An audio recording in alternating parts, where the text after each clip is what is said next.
kawan penpau hajin em jonga o katuno yamen sim jonga lada pinwan hajin em jonga kine baro tien nom jayanga nganda shong su klam don jing kuslai men sim jonga happy kapla kasdang jing I kasdang menta kum ki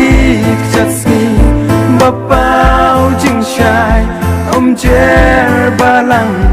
kum mau lena si pasuki umnai umyan jing I bashisha nyepla banlen tang abati balapan saki lada nyum dan jing skau kum kata kala mo ban long kum ne menta kum kadura kabas dang ban shlei